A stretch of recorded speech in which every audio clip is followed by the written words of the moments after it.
नमस्कार, मैं वरुण कुमार। आप देख रहे हैं मनी 9 झटपट। आपके दिमाग में कई बार ये सवाल आता होगा कि एक ही सेक्टर में मौजूद किसी निजी कंपनी के मुकाबले सरकारी कंपनियों के स्टॉक्स पिटे हुए क्यों नजर आते हैं।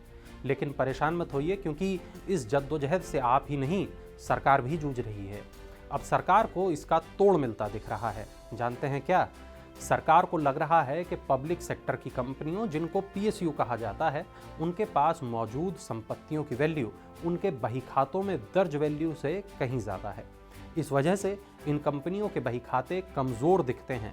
सरकार चाहती है कि ये कंपनियां अपने लैंड बैंक, बिल्डिंग और ऐसी ही दूसरी एसेट्स की वास्तविक वैल्यू को सामने रखें। लेकिन इससे क्या होगा? इससे होगा ये कि इन पीएसयू की बैलेंस शीट तगड़ी हो जाएगी। अब बही खातों में बड़े बड़े आंकड़े दिखाई देंगे तो रिटेल निवेशक और संस्थागत निवेशक दोनों की आंखें चमक जाएंगी। इससे निवेशकों की दिलचस्पी इन स्टॉक्स में पैदा होगी, यानी इन सरकारी कंपनियों के शेयरों में खूब पैसा लगाया जाएगा। फिर क्या ये स्टॉक्स भी निजी कंपनियों के जैसे चढ़ेंगे और सरकार को जमकर डिविडेंड मिलेगा? आप भले ही इसे सुनकर हैरान हो रहे हों, लेकिन सरकार इस प्लान पर वाकई में संजीदा है। सरकारी कंपनियों को अपनी इन एसेट्स की वैल्यू बताने के लिए बोल दिया गया है। आप यकीन जानिए, ये अपनी तरह की पहली ऐसी कवायद है। इस ब्यौरे को हालिया पब्लिक सेक्टर इंटरप्राइज सर्वे में शामिल किया जाएगा।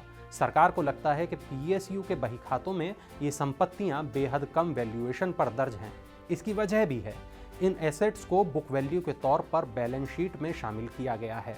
आपको पता है, सरकारी कंपनियों का मार्केट कैप करीब 14 लाख करोड़ रुपए है। अब अगर इनकी मौजूदा और वास्तविक वैल्यू को कंपनियों के खातों में दर्ज किया जाएगा तो सरकारी कंपनियों के खातों की तस्वीर भी चमक जाएगी।